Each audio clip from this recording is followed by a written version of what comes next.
के किसी पार्टी के खिलाफ नहीं लड़ रहे हैं। हमें ना आर.के. सिंह जी से दुश्मनी है और न ही हमें सुदामा जी से दुश्मनी है। किसी पार्टी से कोई दोस्त, मुझे इस सिस्टम के खिलाफ लड़ना है और हमारी ही लड़ाई नहीं है, उन तमाम युवाओं की लड़ाई है जो देख रहे हैं और किसी तरह गुंगे और बहरेपन के शिकार है। उन तमाम लोगों को खड़ा होना चाहिए और परिवर्तन की लहर लानी चाहिए। उनको बताना चाहिए कि नेता बड़ा नहीं होता है, पार्टी बड़ी नहीं होती है। हम जिसको चाहेंगे उसको हीरो बनाएंगे और जिसको चाहेंगे जीरो बनाएंगे। जब आप एक विधानसभा नहीं संभाल सकते हैं तो इतना बड़ा संसदीय क्षेत्र संभाल सकते हैं क्या? वही सवाल आपको आर.के. सिंह जी से करना चाहिए था कि आर.के. सिंह जी, आप हमें ये बताइए कि 10 वर्षों में आप अपने 5 साल सांसद निधि का पैसा खर्च नहीं कर पाए तो आप क्या डेवलप करेंगे? आज भी जाम से त्रस्त है आ रहा, आज भी गाँव में 70% आबादी है जहाँ की कुछ काम नहीं हो रहा है। 1000 गाड़ियों के साथ 500 गाड़ियों के साथ नॉमिनेशन क्यों करते हैं? जनता के बीच आप वोट मांगने जाते हैं, 100 गाड़ियों के आपके गाड़ी के धूल से और गाड़ियों की आवाज़ से लोगों का सोना मुश्किल हो जाता है। आप जाते हैं वोट मांगने तो घर घर जाइए, पैदल उतर के जाइए, बाइक से जाइए, गाड़ी से उतर के जाके पैर छू के लोगों का प्रणाम कीजिए और लोगों से दुआ मांगिए। भगवान के पास जाइएगा और कार की धूल उड़ाते जाइएगा। आप कहते हैं कि जनता भगवान है तो आप मालिक ही नहीं समझ रहे कि मेरे पास गाड़ी है, पैसा है। ऐसा नहीं करना चाहिए। मैं भी चाहता तो इस तरह की भौकाल चंदा काट के ही सही कर सकता था, मुझे नहीं करना है। हम भी सोचे थे कि नॉमिनेशन के दिन ऐसा भौकाल करेंगे कि लोग दंग रह जाएंगे, लेकिन फिर मैंने सोचा कि जो कष्ट मैंने झेला और जितनी गालियां लोगों ने उन लोगों को दिया वही गालियां मुझे भी मिलेगी, तो फिर उनमें और मुझमें क्या अंतर रह जाएगा? तो एक प्रखर पत्रकार ही एक बहुत अच्छा नेता हो सकता है। जो दर्द नहीं जानता है, जो गरीबी नहीं देखा है दोस्त, वो नेतागिरी क्या करेगा? नेता का मतलब होता है नेतृत्व करता है, नेता का मतलब होता है सेवक। यहाँ और लोगों ने कहा कि नहीं, आपको चुनाव लड़ना चाहिए क्योंकि आप हर दर्द को दिखाते हैं, हर समस्या को दिखाते हैं, जमीनी हकीकत से जुड़ के आप काम करते हैं। यदि आप जैसे लोगों को पावर मिलेगा तो हम लोगों का बहुत समाधान होगा। हम आपके साथ हैं, आप चुनाव लड़ें। 3 गो गाड़ी का परमिशन है और 500-700 गाड़ियाँ दिखती है, कहाँ से आ जाती है? कोई जाँच करने वाला नहीं है। और यदि हम 500 गाड़ी लेके आ जाएँ तो कल आचार संहिता का केस हम पे दर्ज हो जाता है। तो इन लोगों को अब क्या कहा जाए? और एक पत्रकार जब थर्ड फ्रंट का रिक्त स्थान देख के भी कोई थर्ड फ्रंट जब नहीं आया तो एक पत्रकार को लगा कि नहीं, थर्ड फ्रंट बनने की जरूरत है। और मैं थर्ड फ्रंट हमेशा से, हम लोग 4th पिलर है। अब की बार थर्ड फ्रंट बन के लोगों की समस्याओं से निजात दिलाने के लिए चुनावी मैदान में हमेशा से लोगों का आवाज़ उठाते हैं, लेकिन औकात के अनुसार। अच्छा, आप किसी को कोई पीट रहा है, किसी के साथ दबंगई कर रहा है, गुंडई कर रहा है तो आप दिखा ही ना सकते हैं और कुछ कर सकते हैं क्या? लेकिन यदि आपको पावर दे दिया जाए कि जाइए हम आपको पावर देते हैं कि आप इनको सस्पेंड कर सकते हैं, इनको यहाँ से ट्रांसफर कर सकते हैं, आप इनको जेल भिजवा सकते हैं, तो आप निश्चित तौर से एक बहुत अच्छे व्यक्ति के रूप में जाने जाएंगे। जमीनी से जुड़े हुए लोग यदि पावर में आएंगे तो निश्चित तौर से एक सुंदर आरा, एक सुंदर भोजपुर या किसी भी स्टेट को सुंदर बना सकते हैं। ये 10 वर्षों में ये बेंगलोर बन जाता। आप विकास की बात कर रहे हैं, बेंगलोर बन जाता। यहाँ लोग कहता कि अरे यारा है, अभी कुछ हुआ ही नहीं तब लोग कह रहा है कि जो मैंने कर दिया पिछले 10 साल के सांसद ने नहीं किया था। अरे भैया, पिछले की बात छोड़िए ना, अभी 10 साल में आप क्या किए? आपका ही पैसा लौट गया। नमस्कार दोस्तों, मैं अमित कुमार सिंह। हम इस वक्त मौजूद हैं आरा लोकसभा क्षेत्र में। आरा लोकसभा क्षेत्र में सभी प्रत्याशी जो है अपने अपने नॉमिनेशन कर रहे हैं। वैसे में आपको बता देना चाहते हैं, आरा लोकसभा क्षेत्र में एक इतिहास रचा जा रहा है, जो कि यहाँ से पत्रकार भी चुनाव लड़ने का काम कर रहे हैं और इनका विजन जो है हम जानने का कोशिश करेंगे। आज नॉमिनेशन किए हैं, हमारे साथ मौजूद है पत्रकार अशोक तिवारी जी। क्या आखिर लक्ष्य क्या है? पत्रकारिता के साथ साथ जो है इस चुनावी मैदान में कूदना कहीं ना कहीं तक जो है आखिर क्यों जरूरत पड़ा है? सर, स्वागत है। बहुत बहुत धन्यवाद आपको और तमाम दर्शकों को प्रणाम। पत्रकारिता के साथ साथ इस चुनावी मैदान में कूदने का क्या जरूरत पड़ा सर? पत्रकारिता के साथ साथ कोई इकलौता हम नहीं हैं कि चुनावी मैदान में आए हैं, और यदि सच पूछिए तो एक प्रखर पत्रकार ही एक बहुत अच्छा नेता हो सकता है। और इसके बहुत सारे उदाहरण हैं, आप लोग देखे ही होंगे, जानते भी होंगे।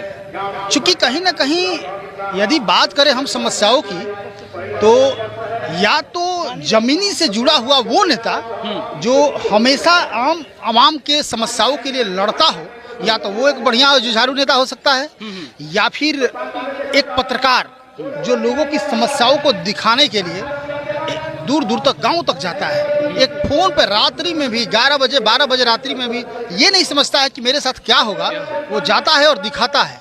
तो कहीं ना कहीं या तो उस तरह के जमीनी मिट्टी से जुड़ा हुआ वो नेता एक बहुत अच्छा नेता हो सकता है, या फिर वो एक पत्रकार जो जुझारू हो, जो लड़ता हो, वो अच्छा नेता हो सकता है। बाकी यदि आप कहे कि कोई IAS था और आ गया नेता बन गया, या फिर कोई कहीं कहे कि कोई इधर से आ गया क्या उधर, तो जो दर्द नहीं जानता है, जो गरीबी नहीं देखा है दोस्त, वो नेतागिरी क्या करेगा। नेता का मतलब होता है नेतृत्व करता है, नेता का मतलब होता है सेवक। यहाँ तो नेता का मतलब लोग समझता है कि हम मालिक हो गए। यदि कोई मुखिया बना दे, कोई विधायक बना दे, सांसद बना दे, तो उनको लगता है कि मैं मालिक हूँ, मैं बॉस हूँ, और बाद बाकी जितने भी लोग हैं हमारी प्रजा है, मैं तो राजा बन गया। और ये मानसिकता जनता इनको बताती है कि आप राजा नहीं हैं, आप मेरे वोट से विधायक या सांसद बनते हैं। ये इनको तब पता चलता है जब चुनाव आता है और यही लोग जा जाके और हाथ जोड़ के आग्रह करते हैं। फिर भी उस समय तो इनको समझ में आ जाता है कि नहीं जनता भगवान होती है, लेकिन बाद में फिर भूल जाते हैं और जनता समझ नहीं पाती है। लेकिन अब जनता को समझदारी हो गई है, जनता समझ चुकी है, लोग समझ चुके हैं, लोग जग चुके हैं और लोगों ने कहा कि नहीं आपको चुनाव लड़ना चाहिए, क्योंकि आप हर दर्द को दिखाते हैं, हर समस्या को दिखाते हैं, जमीनी हकीकत से जुड़ के आप काम करते हैं। यदि आप जैसे लोगों को पावर मिलेगा तो हम लोगों का बहुत समाधान होगा, हम आपके साथ हैं, आप चुनाव लड़ें। अच्छा सर, ये बताइएगा, आपने बीच में बोला कि कहीं ना कहीं तक जो भी जीत कर अभी वर्तमान समय में जो है जीत कर आए हुए थे पिछले दिनों, जो है अपने आप को राजा समझने लगे हैं। वर्तमान समय पहले जो है वर्तमान समय में मोदी जी भी हैं प्रधानमंत्री, और आरा जिला के जो है आरा लोकसभा क्षेत्र के सांसद भी हैं आर के सिंह जी। क्या ये अपने आप में जो अपने आप को राजा महसूस कर रहे हैं क्या अभी? ये तो आपने बताइएगा, चूंकि जनता तो आपके बीच रहती है, आप लोगों से पूछते हैं, सवाल करते हैं।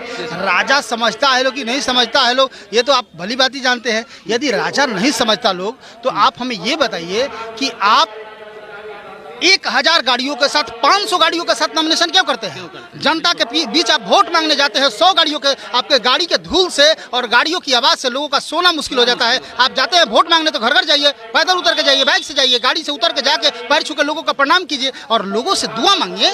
भगवान के पास जाइएगा और कार की धूल उड़ाते जाइएगा और कहते हैं कि जनता भगवान है, तो आप मालिक ही नहीं समझ रहे कि मेरे पास गाड़ी है, पैसा है। ऐसा नहीं करना चाहिए। मैं भी चाहता तो इस तरह की भौकाल चंदा काट के ही सही कर सकता था, मुझे नहीं करना है। हम ही सोचे थे कि नॉमिनेशन के दिन ऐसा भौकाल करेंगे कि लोग दंग रह जाएंगे, लेकिन फिर मैंने सोचा कि जो कष्ट मैंने झेला और जितनी गालियाँ लोगों ने उन लोगों को दिया वही गालियाँ मुझे भी मिलेगी, तो फिर उनमें और मुझ में क्या अंतर रह जाएगा। और मेरा तमाम प्लान फेल हो गया, क्योंकि यहाँ पे व्यवस्था नहीं है ना, पार्किंग की कोई व्यवस्था ही नहीं है। मान लीजिए 200-400 गाड़ी, हम बहुत सारे दोस्त मित्र हैं, हम फ़ोन करके बोल भी देते कि आप लेके आइए, लेके आ जाते हैं। बहुत सारी भीड़ 10-20 हज़ार लोगों की हम जुटा भी देते हैं, लेकिन समस्या वही क्रिएट होती जो कुछ दिन पहले या आज भी क्रिएट हुई है। देखिए तमाम लोग, चाहे वो किसी भी नेता की रैली हो, उस नेता की रैली में भाई साहब गाड़ी बहुत ज़्यादा दिखती है, और गाड़ी दिखती है तो आम जनता कहाँ रहते हैं आप देख रहे हैं, लोगों को पीस के रख दिया जाता है। और आप जैसे पत्रकार का तो वैल्यू ही नहीं होता है, हमारे जैसे पत्रकार को कोई कदर इज्जत मिलता है आपके जैसे हमारे जैसे लोगों को। अच्छा, इसके अलावा देखिए ये ब्रैकेटिंग हर जगह लगी हुई है ना, ब्रैकेटिंग से कितनी समस्याएं हो रही है। अब ब्रैकेटिंग लगाने के पीछे उद्देश्य जानते हैं क्या है? ये कार, इतना लोग कार दिखा देता है, इतना लोग गाड़ियाँ दे देता है, गाड़ी इतना लेके आ जाता है लोग।